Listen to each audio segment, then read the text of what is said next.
Hello, so this is winning the mental battle of physical fitness.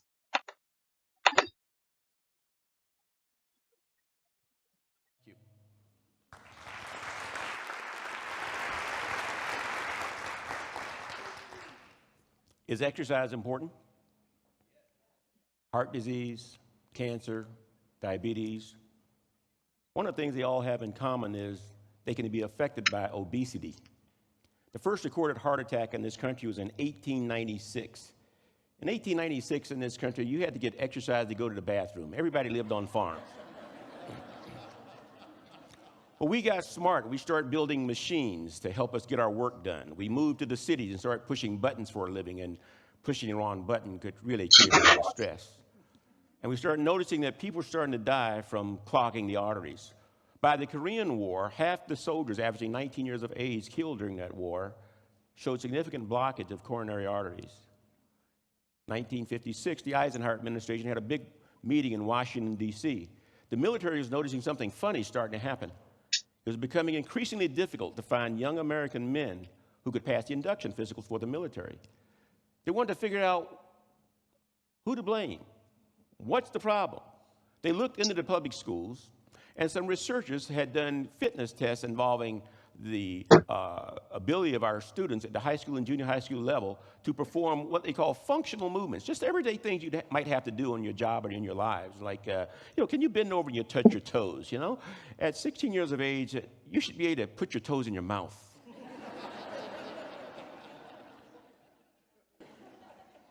We thought that was the dumbest idea anybody ever came up with, to test kids for physical fitness, because we thought that kids are fit just because they're young. 57.8% of our kids fail that test. We said that can't be right. If that's true, we have the most unfit kids in the world, and folks, that's just not possible.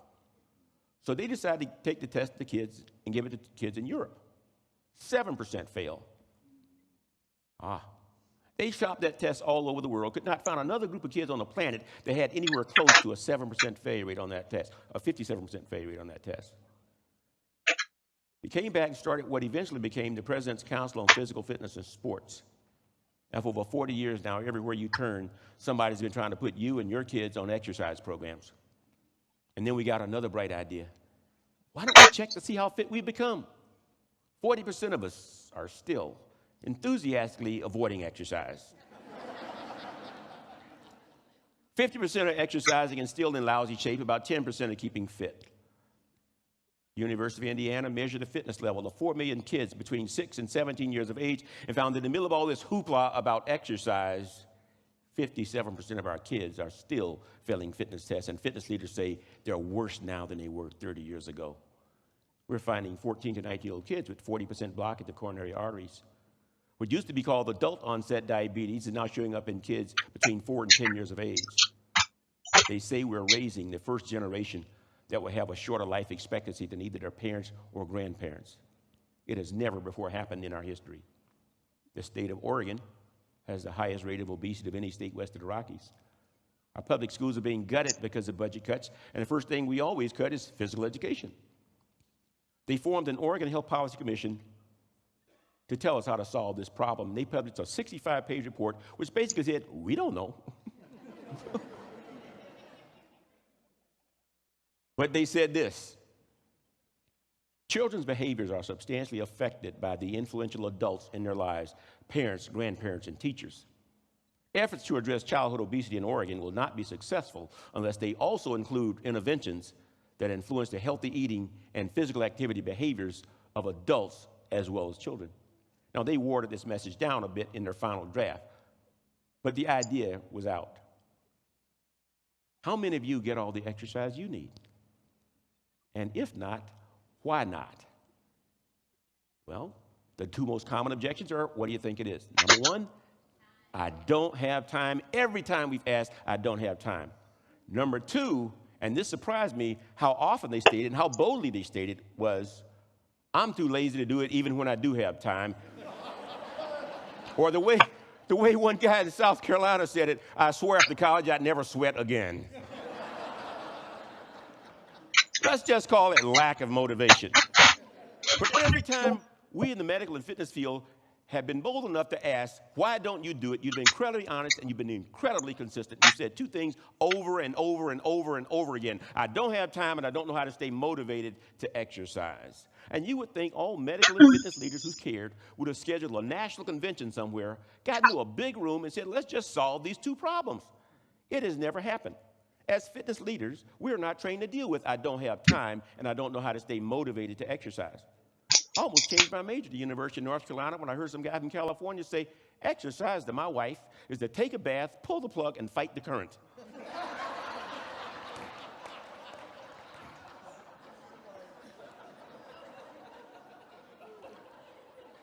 What they teach us to say is, you gotta make exercise fun. You ever heard that? It's all over the place. Make it fun. Make it, folks. Over the past 39 years, I put over 10,000 Americans on exercise programs, and I'm here to tell you I've learned a lot about exercise. One of the things I've learned is, if what you're doing for exercise is fun, I guarantee you, you're not doing it right.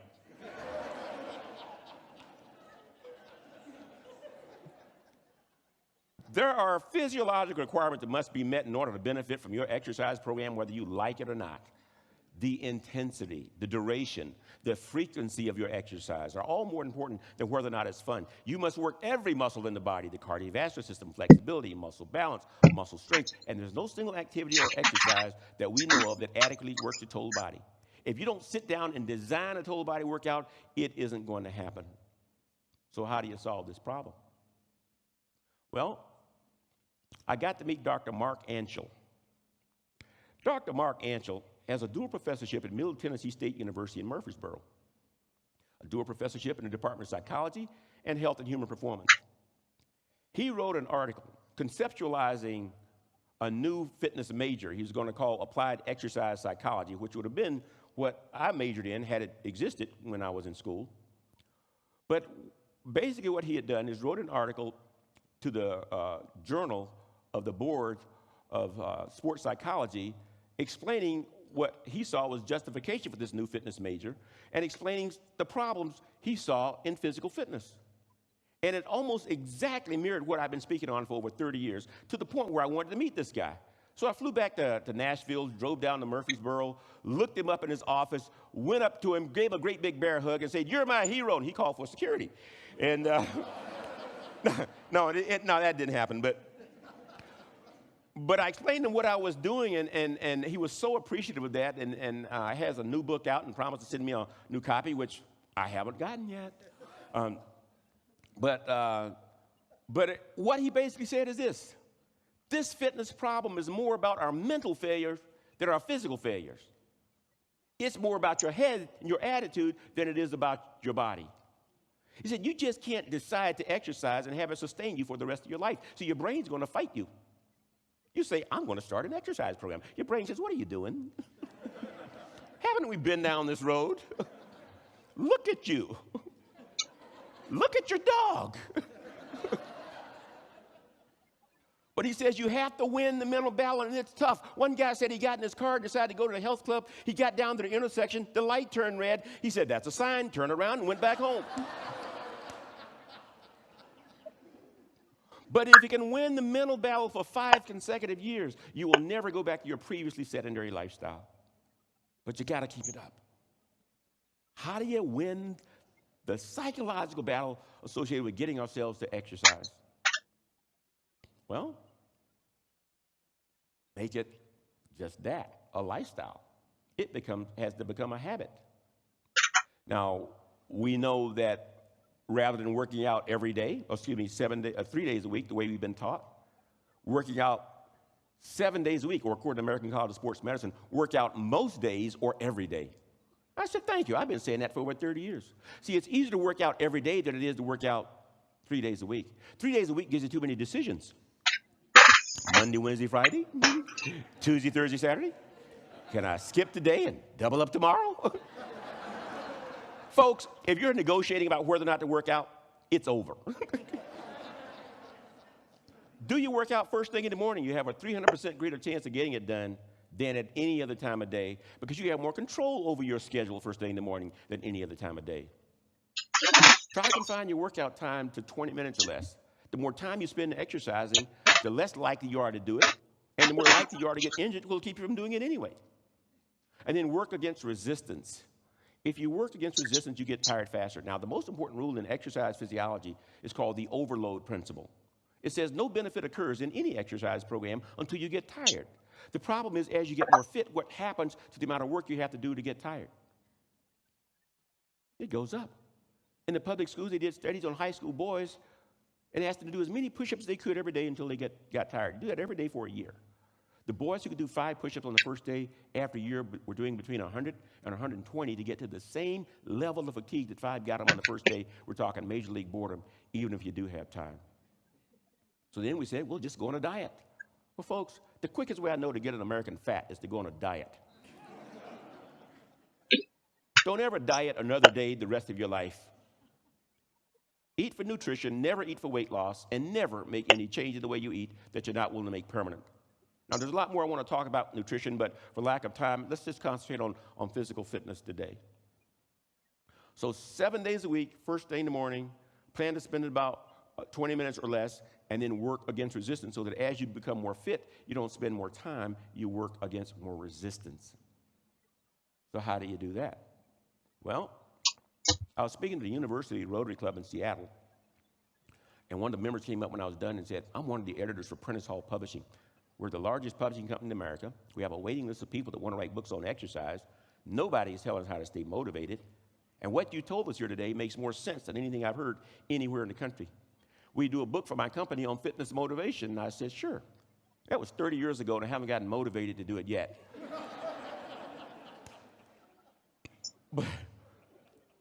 But what I said was this. The problem with fitness is we don't know what fitness is. And the reason we don't know what fitness is because there's no such thing as generic fitness. Fitness is activity specific. Until you define what you're trying to get fit for, the term has no meaning. I've trained Portland Trail Blazers and I've trained Seattle Seahawks. I've trained real estate agents and I've trained plumbers. Totally different approach to fitness depending on what I'm trying to get done in that fitness program. So what is the most universal appeal I can make for physical fitness? And I came down with this: health. Exercise is being called the best medicine in America today, outperforming almost every prescribed medication in the country in terms of its overall impact on our health. Everything from colds and flu to cancer is being impacted by exercise. But you can't just pay lip service to the idea. You actually have to do it. So how much fitness do we need in order to be healthy? I said, no problem. I'll go to the experts. I went to the medical school library in Portland to look up how fit you have to be to stay healthy, and for the most part, could find virtually nothing written on the subject. Some information on aerobic exercise, but other than that, there was nothing there. So I went and talked with physiologists that I had known and read about, and asked them their definition about physical fitness. And there are already tests and norms that had been established for the components that could make up total physical fitness. But nobody had ever packaged it and said, this is the level of fitness they want you to have. So that's exactly what I did. I put together what I contended was a level of fitness sufficient to stay healthy, and for 14 years took my definition around the medical societies and college physiology departments trying to get somebody to disagree with me, and to date have not found one disagreement on one item on my test. So I turned it into a business that's still going now in Beaverton, Oregon. And then I wanted to get it even out farther to the general public.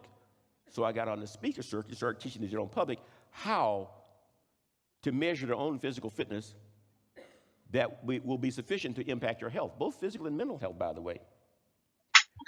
And the test, which you'll believe we'll have a copy of later, says this. Here's your test that you can do at home. I want you to be flexible enough to sit on the floor with your legs straight and reach your fingertips at least 5 inches past your toes. Most men can't touch their toes. Some of you haven't seen them in 5 years. Why is flexibility that big a deal? Because one of the leading causes of not showing up for work in America is my back hurts. 85% of the back pain in America today is being traced to people with tight back muscles caused by weak stomach muscles because you sit so much. When the stomach muscles go on vacation, the back muscles have to work overtime. They tighten up, you bend over to pick up a pencil, and you're off work for 6 weeks. Strengthen your abdominal muscles and stretch your lower back, and 85% of an $80 to $100 billion problem will either lessen or go away completely. But none of you can strengthen your abdominal muscles by taking Doan's pills. You have to exercise. I want you to have enough cardiovascular endurance to be able to step up and down on a 16.25-inch box, chair, or stool, or an 8-inch stair for 3 consecutive minutes.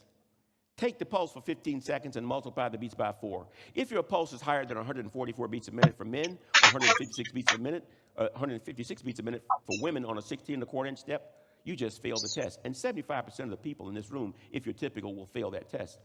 A lot of you runners don't have good cardiovascular fitness, but nobody's been able to explain that to you. That test will, and it's not my test. I didn't make it up. It's out there being used by the research community.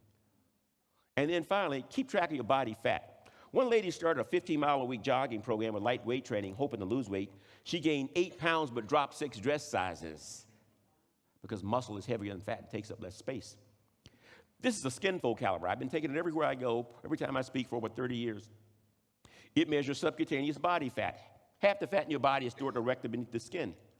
I can pinch the thickness of your skin in the upper back and the thigh for men, upper arm and the waistline for women. I can fairly accurately tell you how much body fat you have.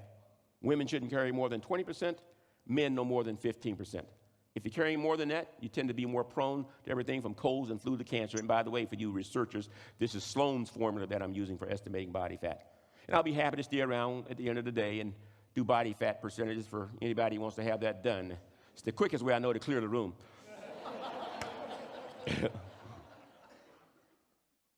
And if you don't have a SkinFold caliber, keep track of your body shape. If you're losing inches, but you're not losing pounds, what are you losing? Fat.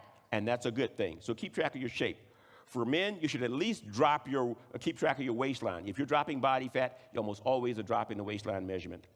For women, it's the hip measurement. Keep track of your hip measurement. I found if you're dropping body fat, you almost always are dropping the hip measurement. So your body's giving you the information you need to motivate you, but you have to know how to read your body. This is stuff we should have taught you back in grade school, and we didn't. Paying a major price for it as a nation. And finally, don't forget to fit exercise into your busy schedule. 3 basic things you want to remember with doing that. Number 1, I want you to work out every day. I want you to work out first thing in the morning. Every day, first thing in the morning, 20 minutes or less, and then work against resistance. But here are the motivational principles that I want to say. I want you to define what fitness is. Until you gain agreement about what you're trying to do, you're in deep trouble. 2, then I want you to measure fitness. Measuring fitness is a way of identifying what the need is. Focusing on the need is the thing that motivates you to do it and take it seriously. And 3, I want you to reward physical fitness. Isn't that important? To get recognition for doing it? I found one of the most effective reward tools I've ever found for physical fitness is the belief that you're intrinsically doing something that will impact your health. It is the most powerful reason for exercise.